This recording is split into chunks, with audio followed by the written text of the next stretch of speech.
This is Orson Welles. Tonight we broadcast a Pulitzer Prize play by a great American dramatist. Simple enough story, more point than plot, more truth than glamour. Tonight, dear listener, we won't try to take you out of yourself, but if we can, we'll take you back. Back to 1910, remember? If you were our hero's age at the time, maybe you won't want to. When Richard Miller is the protagonist tonight, I guess the easiest way to take him is to try to pretend he isn't us. Dredging bravely down into the carefully forgotten depths of his awkwardness, your obedient servant will tonight attempt to perform Richard Miller. The lifelike coloring, as far as possible, will be maintained. But our wilderness is best remembered for another character. To play Richard's father, the only actor I could think of who could follow George M. Cohan, Will Rogers, and Lionel Barrymore is Ray Collins. Just set it here. Okay. Now look out for the fuse. Keep it straight. Here's the match. All right, now the minute I light this, put the can on top of it. There it goes. Quick! Run! Run! Yeah! There's no off yet. All right, well, the biggest cracker there ever was. Sonny, what are you doing? Oh, nothing, Mother. Just 4th of July. Yay!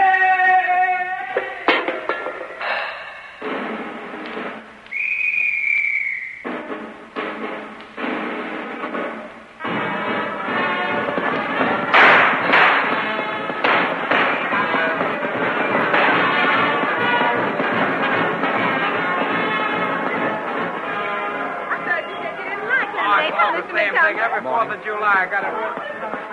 How do you do? Hello, Mr. McCarthy. How do you do? Hey, look out, you kids. You want to blow your nose to bits? Go down to the park and do it. Okay, fine. Oh, Dave. Hey, Dave McCumber. Hello? Well, how are you, Dave, on this glorious 4th? Hey, where's your girl, Muriel? Dick's been looking for her all over. Yes? Well, he won't find Oh, he won't, huh? Well, how come you're here, Dave? I haven't seen you at a picnic for years. And you won't see me at this for long. I'm here to talk to you, Matt. Well, go ahead. I'll come to the point at once. It's something disagreeable. Disgraceful would be nearer the truth.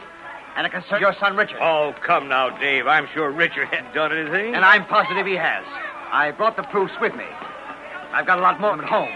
These are good samples of the rest. Let's see. My wife discovered them in one of Muriel's bureau drawers hidden under the underwear. They're all in handwriting, and you can't deny it. Uh-huh. Now, go on. Read them. All night against my heart I felt your warm heart beat. Night long within mine arms in love and sleep you lay. Well, thy breath was shed betwixt the kisses and the wine. Well, if a little good poetry... Anyway, what do you want me to do? Do what it's your plain duty to do as a citizen to protect other people's children. Take and give him a hiding he'd remember to the rest of his life. You'd ought to do it for his sake if you had sense. Unless you want him to end up in jail. Dave, I've stood all I can stand from you. You get along quick. If you don't want to kick in the rear, help you. Now, you need to lay hands on me, Nat Miller. I'm going. But there's one thing more. Here's a letter from Muriel to your son. I hope he heeds what's inside for his own good and for yours. Because if I ever catch him hanging around my place again, I'll have him arrested. You will, huh? Yes, I will. And don't think I'm not going to make you regret the insult you've done me. I'm taking the advertisement for my store out of your newspaper. All right, go on. Take it out. You may be the biggest advertiser in town, but you can take it out and go to the devil. Do you mean that Yes, I would. That's all bluff. You wouldn't dare. Yes, I would. Oh, no, you wouldn't. I would, too. Well, good day. Old fool. Richard! Requested to remind you that the regular Independence Day baseball game between the Light Company Hornets and the Whipple Dairy Nine will take place promptly at 2 o'clock at the Bears Ground. Richard! Yes, you want me, Pa? Well, I thought I'd made that plain. Oh, I'm sorry, Pa. I didn't hear you. I was off in another world. Listen, son. I'm going to ask you a question. I want an honest answer. I warn you beforehand that if the answer is yes, I'm going to punish you and punish you hard. Because you will have done something no boy of mine ought to do. You've never lied to me before, I know, and I believe even to save yourself punishment, you'd lie me now, would you? Oh, I won't lie, Father. Richard, is there anything between you and Muriel, anything you shouldn't, oh, you know what I mean. What do you think I am? What? Father, I love Muriel. I'm going to marry her after I get out of college. She said she would. We're engaged. That's all I wanted to know. We won't talk about it anymore. Oh, here's a letter from her he said to give you. Her father. You better be prepared for a bit of a blow, son. Never mind, there's lots of other fish in the sea. Here you are. Here's her letter. Well, thanks, Pa. Say, what's happened to your ma and Aunt Lily? They're so darn busy keeping an eye on Sid today, the pair of them. I think I'll go down to the beach a ways and see if they're there and maybe say hello to some of the folks. If they show up, tell them I'll be right back. Yes, Pa. Dear Richard, please don't try and answer this. It's no use. After what you've done, I never want to see you again. Never. If that's all you think of me, goodbye forever, Muriel. The little coward. I hate her. She can't treat me like that. I'll show her. Oh, Richard! I'll show her. Richard! What is it? Here's Wink looking for you. See, Wink, here he is. You owe me a nickel. I told him you'd be here. Hello, Win. Oh, hello, Dick. Hey, Tommy, skid up. I want to talk to Dick. What?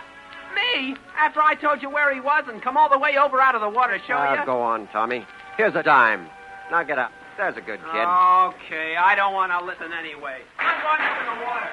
Say, Richard, I'm in trouble. What is it, Win? Can I help? Can you keep your face shut? I can't. Well, I'll tell you what it is. I ran into a couple of swift baits from New Haven this noon. I did them up for tonight. You know, the 4th, you know. Now I can't find anyone to go with me. I guess I'll have to pass it up. I'm broke. I can't afford to blow them both to drinks. I got $11 saved up. I could loan you some. Say, you're a good sport. Oh, nix, kid. I don't want to borrow your money.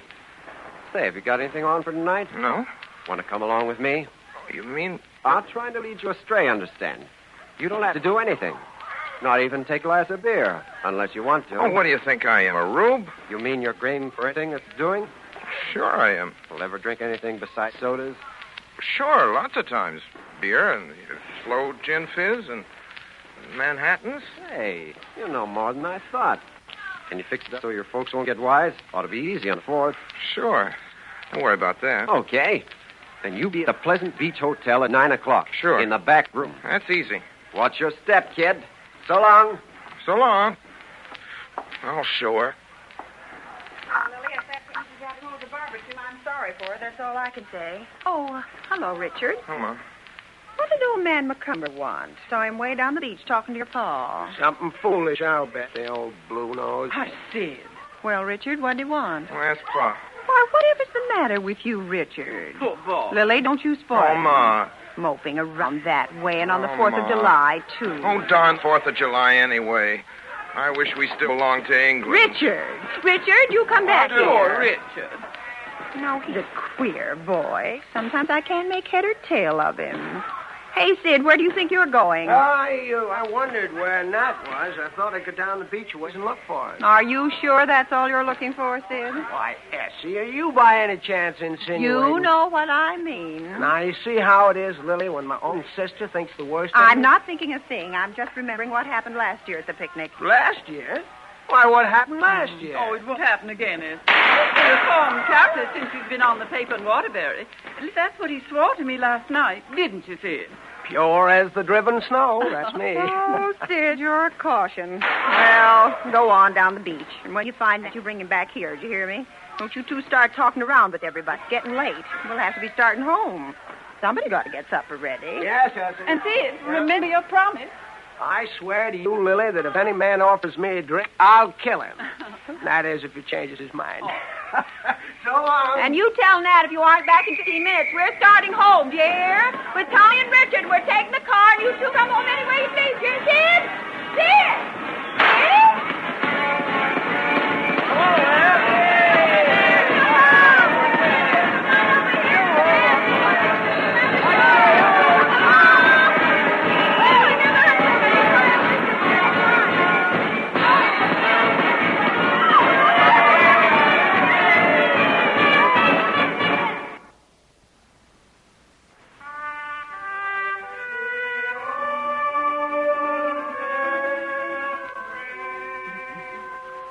Them. Oh, dear.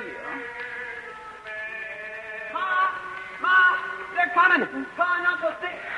I heard him way down the street. All right, here, all right. We'll sit right down to supper. Tommy, you go wash your hands. Oh, I did, Ma. Gee, I'm hungry, I know Ma. you always are. Richard? Oh, gee, I love lobster, Ma. Supper's ready, Richard. You put that book away and come right in and sit down. Yes, Ma. You too, Lily. We'll get them right in here and get some food in them. They'll be all right then. Gee, Ma, it sounds like Uncle Sid's soused again. Tommy, you be quiet. You're getting too smart. Well, I You just- sit right down and not another word out of you. Oh, Ma. Now then, everybody keep quiet now. Quiet.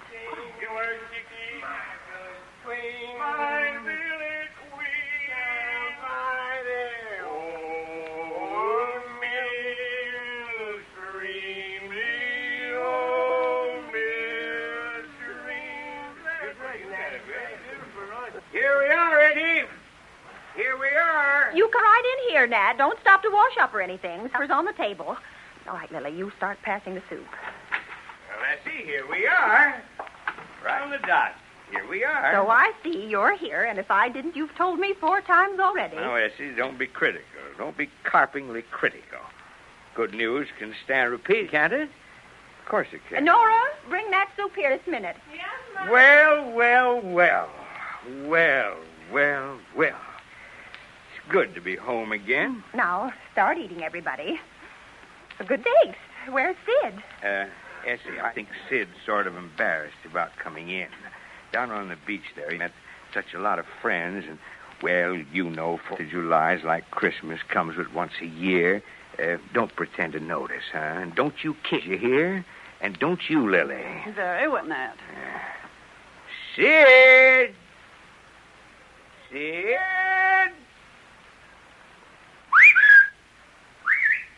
Right, Sid, come on in.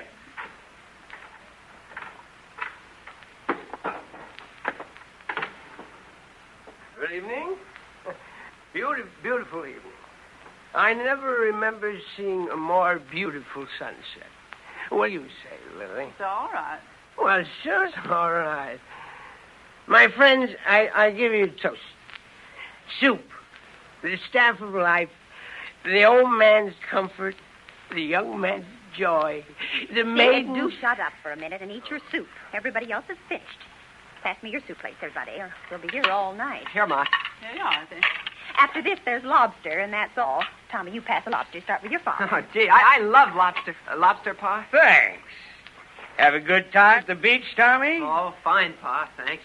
The water was wonderful and warm. Swim far? Yes, for me, but that isn't so awful far. Lobster, Aunt Lily? You know, speaking of swimming, I never go down to that beach with what it calls to mind the day I and Red Sisk went swimming there, and I saved his life. Red Sisk, huh? I thought we'd have him. Have what? Oh, nothing. You go on with your swing, Nat. Don't you mind me. Uncle Sid, lobster? Oh, thanks. Red Tommy. Sisk, yes, sir. We kids call him Red because he has the darndest red crop of hair. Darrow. What? The curious imagination of little children. Sid, eat your lobster and shut up. Go on, Nat. Well, as I was saying, Red and I went swimming that day. Must have been, Aren't you eating your lobster? let me see. Red was 14. I was only 12. 41 years ago. There was a stake out where the Whistling Boy is now, about a mile out. Oh, a steak, huh? Gee, Ma, I love lobster. One more sound out of you, young man, you leave the table. Do eat your lobster, Nat. It's all there is. Well, if I'm going to be interrupted every second anyway, How's Albert's mother's rheumatism, Tommy? Much better, Ma. She was wading today. She says salt water's the only thing that really helps her bunion. Tommy, where are your manners? The table's no place to Well, as sit. I was saying, there was I and Red, and he dared me to race him out to the stake and back. Well, I didn't let anyone dare me in those days. A spunky kid I was. Tommy. So I said, all right. We started out. And all of a sudden, I heard a sort of a gasp from behind me, like this. Help! I turned, and there was Red, his face all pinched and white, and he said weakly, help now. I got a cramp in my leg. Well, I don't mind telling you, I got mighty scared. I didn't know what to do. Then suddenly I thought of the stake. And that stake was, well, I calculate it must have been 200 feet away. 250. Huh? 250. I've taken down the distance every time you've saved Red's life for 30 years. And the mean average distance to that stake is 250 feet. Sid. I get it, Sid. Sorry, folks. I guess I've told that one too many times and bored everyone. I'm getting old, I guess, Mother. Getting to repeat myself. No such thing. You're as young as you ever were. Did you eat your lobster? Maybe it'll keep your mouth shut. Oh, sure. I'll eat my lobster. Ladies and gentlemen, I give you lobster. Lobster, the staff of life. Mercy sakes. Can't you shut up? Ma, look at Uncle Sid. Eating that claw shells and all. See, do you want to kill yourself? Take it away from him, Lily. Well, I prefer the shells. All famous lobster lovers prefer the shells. See, he'd better go right up to bed for a while. That's what he'd better do. Oh, bed? Yeah, maybe you're right. Immediately, if not sooner. Oh, but wait. Ladies and gentlemen, there is still one duty I must perform. No day is complete without Lily, answer once and for all. Will you marry me? No, I won't. Never. Right. Perhaps it's all for the best. Right. Good night, ladies. And that's we'll meet bye-bye down by the old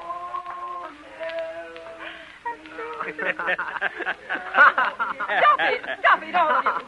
What is there to laugh at? That's been his downfall. Everyone always laughing. Everyone always saying what a card he is, what a case, what a caution. So funny. And he's gone on. We're all responsible, making it easy for him. And all we do is laugh. Oh, now, Lily, you mustn't take on so. It isn't as serious as all that. Maybe it is to me. Oh, well, once. I'm sorry, Ned. I'm sorry. See, I didn't mean to. I'm not feeling myself tonight. If you'll excuse me, I think I'll just go up to my room for a while. Well, of course. I suppose she's right. Never knew Lily to come out with things that way before. Anything special happen, Essie? Nothing I know. Thought she'd got completely over her foolishness about Sid long ago. Oh, she never will. She better. He's got fired out of that new Waterbury job of his. What? Told me at the picnic. Oh, dear. Isn't he the fool? I knew something was wrong when he came home. Well, I'll find a place for him on my paper again, of course. Oh, dear. Do you know what I think? I think it's Aunt Lily's fault Uncle Sid's going to ruin. It's all because he loves her and she keeps him dangling after her and eggs him on and ruins his life like all women love to ruin men's lives. I don't blame him for drinking himself to death. What does he care if he dies after the way she treated him? I'll do the same thing myself. And I would if I were in his boots. Richard, you stop that talk. Drink, for you know not whence you came, nor why. Drink, for you know not why you go, nor where. Drink! Richard, I'm ashamed of you. That's what I am. Oh, Ma. Come on, Nat. Let's go into the parlor and give Nora a chance to clear away. Really? Where that boy talk? From now on, Richard, you keep that darn fool talk to yourself, or you're going to regret it. You hear me? Yes, Father. That's about all I can stand of your nonsense for one day. Oh, what do I care? I'll show her. The little coward. I'll show them all.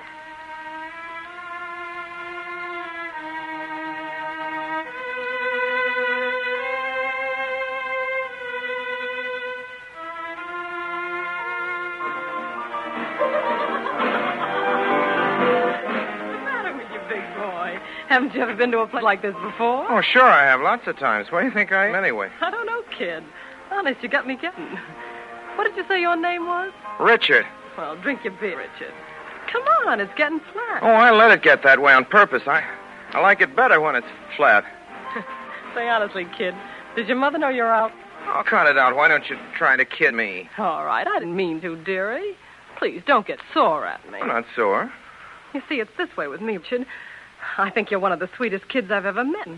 I could like you a lot if you'd give me half a chance, instead of acting so cold and indifferent. I'm not cold and indifferent. It's only that I got a weight on my mind. Here's your drink, kiddo. This'll warm him up. 40 cents with a cigar. Here's $1. Keep the change. Oh, thanks, sir. Don't mention it. Hey, anybody here? How about a little slip? I'm coming. Bottoms up now. All right. Bottoms up.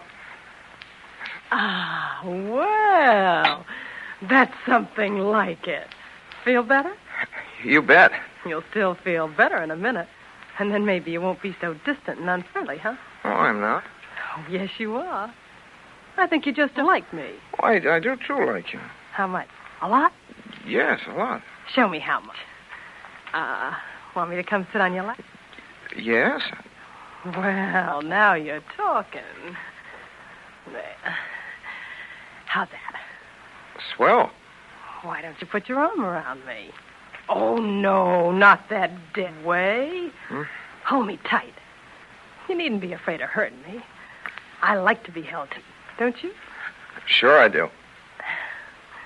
Then why don't you kiss me? All right. You call that kidding? Here.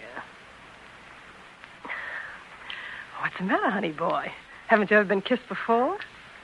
Sure, lots of times. Then why'd you jump as if I bit you?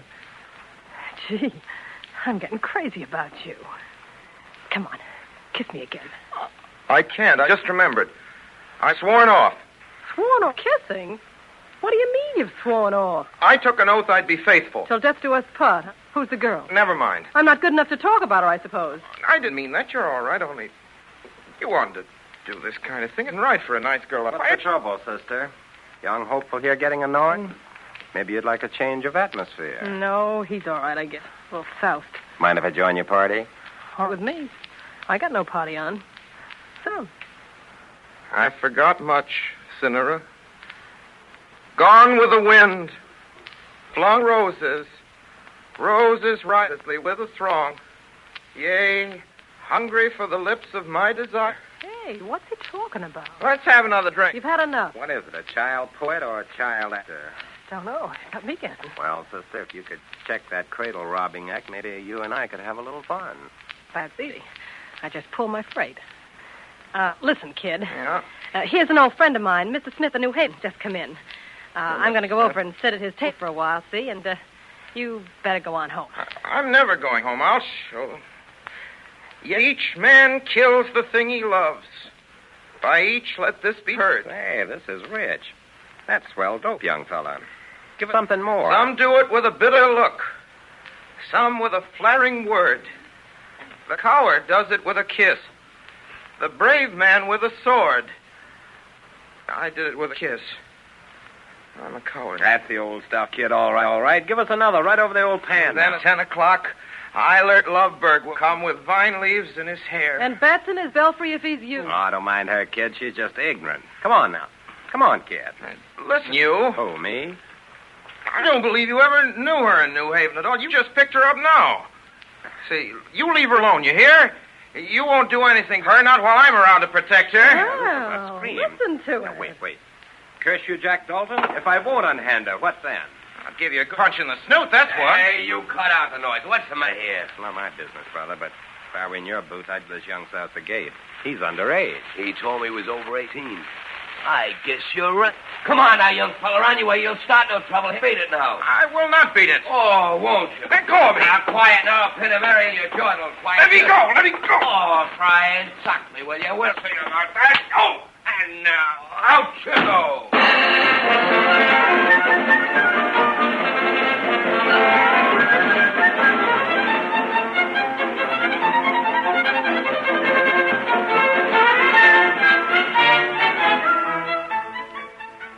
You are listening to the Campbell Playhouse presentation of Our Wilderness, starring Orson Welles. This is the Columbia Broadcasting System.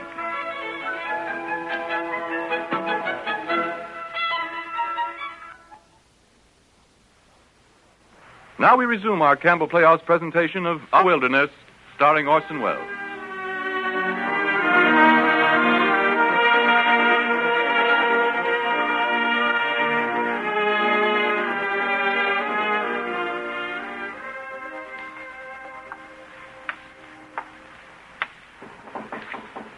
Hey, Dick, Who's that?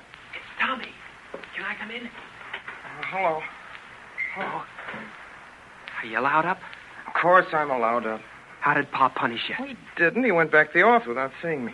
Gee, after last night, I thought hear that you died. Oh, forget it, can't you? Go on, Tommy. Get out of here. I'm sick. If I get out of here, can't give you something I've got for you. Oh, don't try to kid me. You haven't got anything. Two. What? Now, wouldn't you like to know? I'll give you 3 guesses. Oh, don't bother me, Tommy. I'm in no mood to play riddles with kids. What is it? Well, what would you like best in the world? I don't know. What? It's from Muriel. You mean Yeah, just now when I went by, I saw her waving from their parlor window, and so I went up and she gave this note to Dick. So I took it. Here it is. Now, aren't you glad I came? Oh, thanks, Tommy. Thanks. Gee. Do you know what she says? She loves me and only me, always will, and she's going to try and sneak out and meet me tonight. Hey, you can't do that, Dick. You're not allowed. Can't I, though? You wait and see if I can. I'll go right through the window. I'll see her tonight if it's the last thing I ever do. I don't care what they do to me after that. I don't care if they kill me. Hey, Dick, you sure got nerve. The trouble with most folks is they don't understand what love means.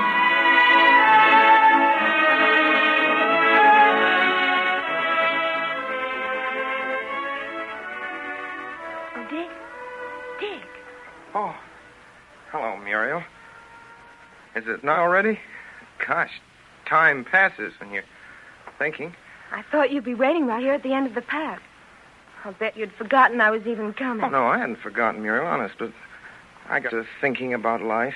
You might think of me for a change after all the risk I've run to see. Oh, gosh, you're pretty tonight, Muriel. Seems ages since we've been together.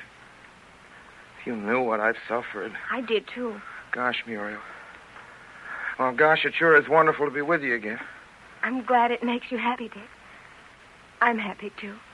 Muriel, can't I...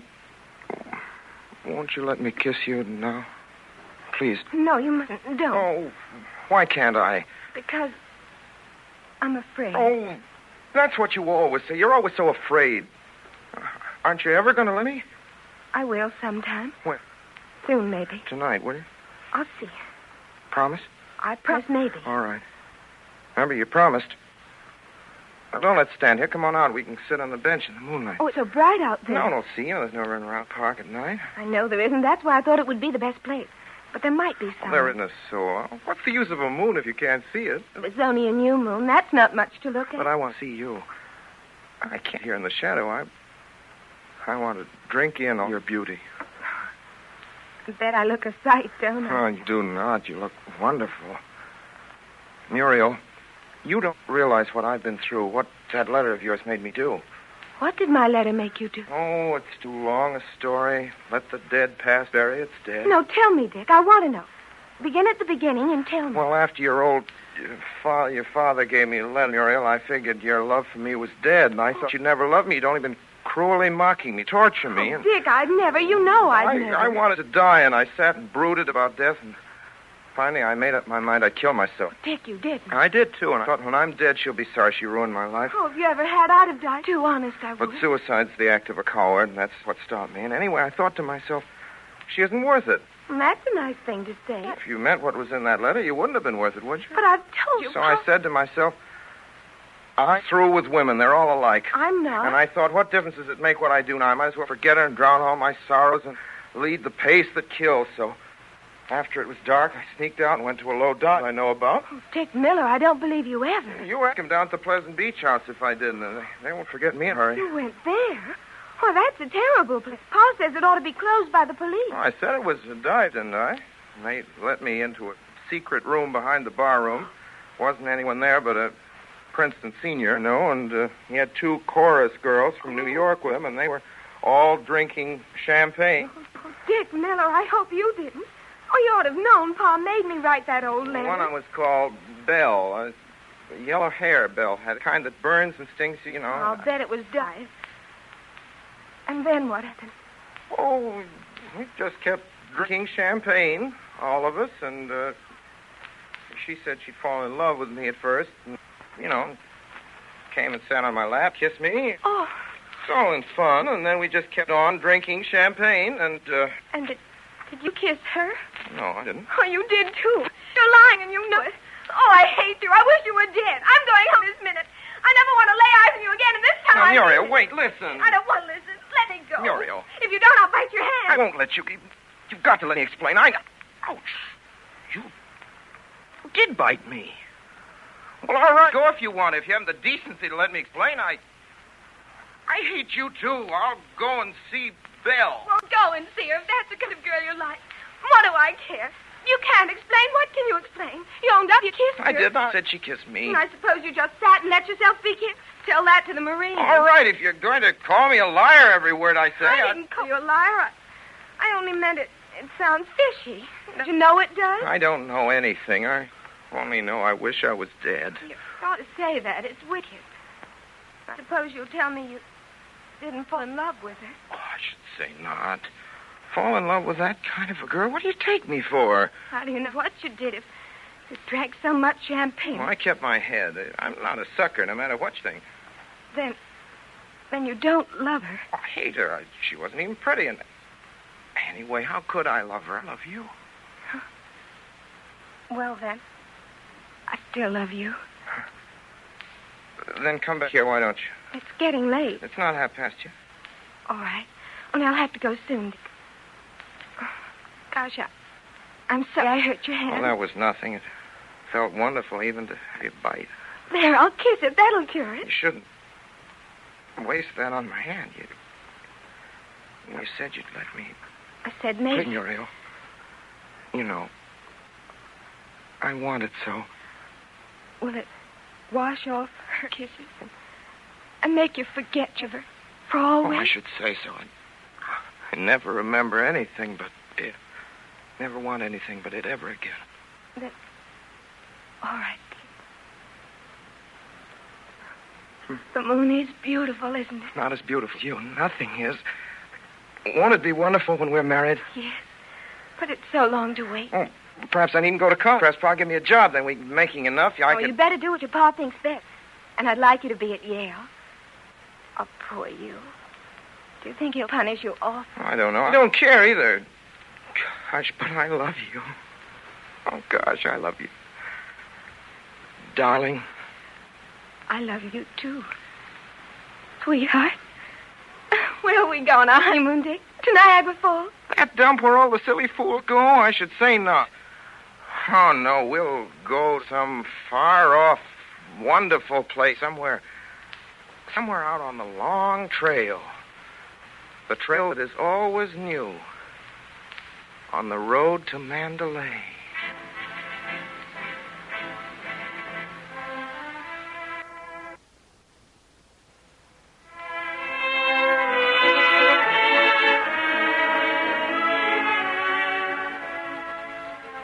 But I'm glad Tommy told us where Richard went off to tonight. I'd have worried my heart out if he hadn't. But no, it's all right. All right, is it? As for his being in love with Muriel, I don't see but what it might work out real well. Richard could do worse. I thought you had no use for Muriel. Thought she was stupid. Well, so I did, but if she's good for Richard and he wants her, Ma used to say you weren't over bright. Well, I've been bright enough to... Oh, hush up. Where'd you say Sid and Lily had gone off to? To the beach to listen to the band. Oh, I'm glad. What's that? What? Did you hear something? Yes, I did. That's Richard now coming round the house. Nobody else had come that way. I'll go out on the porch and meet him. You better leave him and me alone for a while, Essie. Well, all right, I'll stay in here. Call me if you want me. But you'll remember all I've said now, won't you? Sure, Essie. Hello, Richard. Oh, hello, Pa. Sit down, Richard. Yep. No, right here, next to me. That's better. Well, how are the vine leaves in your hair this evening? I don't know, Pa. Turned out to be poison ivy, didn't they? Huh. You needn't look so alarmed. I'm not going to read you any Terence lecture. That'd bore me more than it would you. Still giving you credit for having brains. So I'm pretty sure anything I can say to you, you've already said to yourself. Oh, I know I was a darn fool. You sure were. Not only a fool, but a downright stupid, disgusting fool. I know, Pa. All right, then. That's settled. Now, one more thing. This girl at the Pleasant Beach House. Oh, Pa, if they've told you about her down there, they must have told you there wasn't anything in it.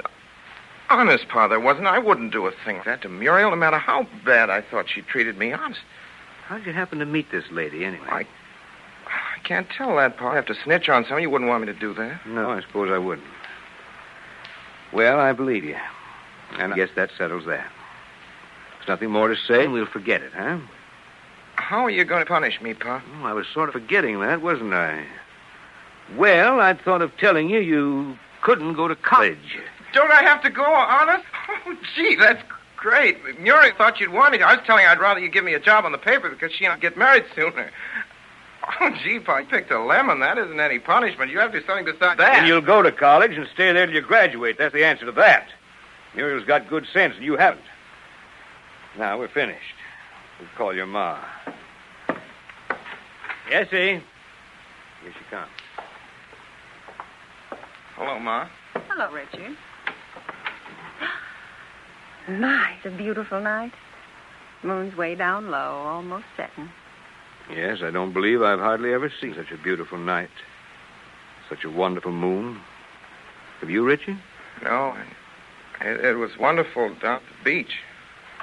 I can only remember a few nights that were as beautiful as this.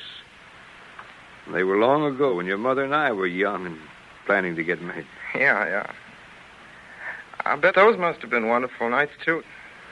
Sort of forget the moon was the same back then and everything. You're all right, Richard. You're a good boy, Richard. Better get to bed early tonight, son, hadn't you? Oh, sleep. I couldn't sleep. Can't I stay out here on the porch and sit for a while until the moon sets, please? All right. Then you'd better say good night now. I don't know about your mother, but I'm going to bed right away. I'm dead tired. Oh, so am I. Good night, Ma. Good night, dear. Good night, Pa. Good night.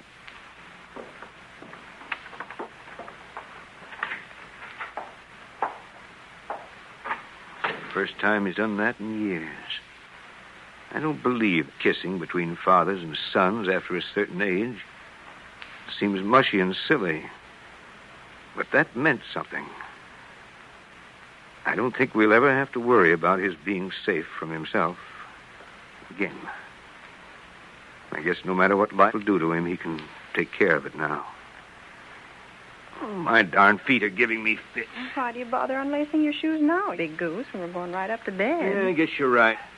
You mind if I don't say my prayers tonight, Essie? I'm certain heaven knows I'm too darn tired. Don't talk that way. It's real sinful. Oh, that isn't you all over. Always looking for an excuse to... Oh, you're worse than Tommy. Well, all right. I suppose you needn't. We've had a hard day. I'm going to turn out the lights. You all ready? Yep, let her go, Gallagher. Look at Richard out there on that porch. Like a statue of love's young dream. Mm. What's it that Rubaiyat says? Yet that spring should vanish with the rose, that youth's sweet-scented manuscript should close. Well, spring isn't everything, is it, Essie? There's a lot to be said for autumn. That's got beauty, too. And winter, if you're together. Yes, Matt.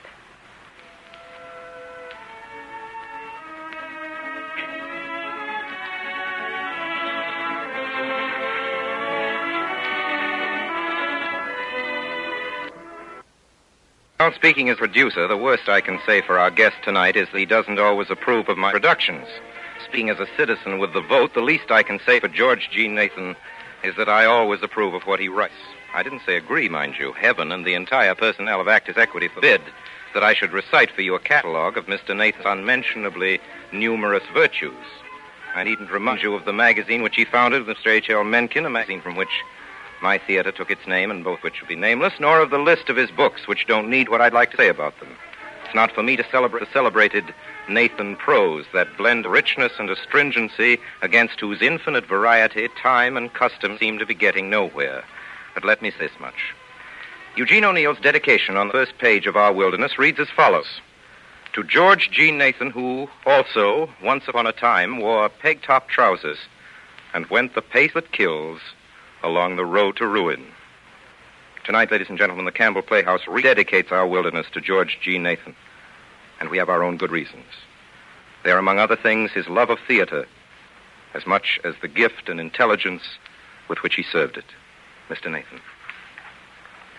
O'Neill affectionately dedicated Our Wilderness to me, and it's only in the present tradition of close friendship that I should now return the compliment by saying uncomplimentary things about him.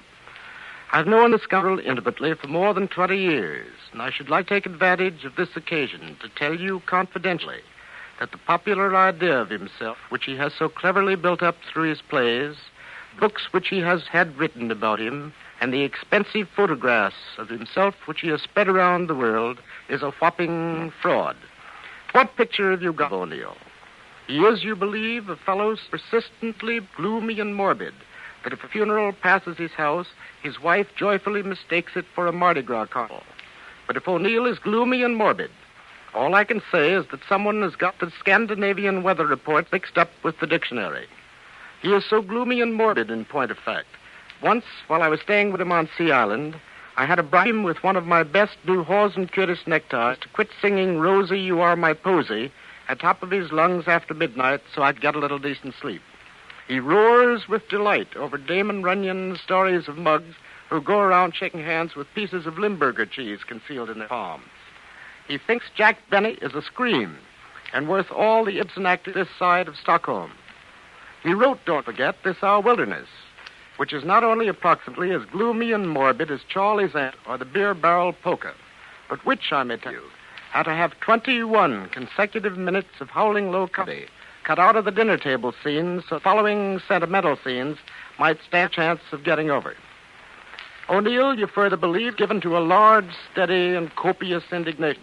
In other words, a combination of ingrowing toenail, boil, and second act of the Valkyria. Well, as I say, I've been pretty close to the fellow for almost a quarter of a century. And the one and only time I've ever seen him indignant about anything, it was 3 years ago, was when I argued with him that he was a jackass in not believing Joe Louis a top-notch fighter.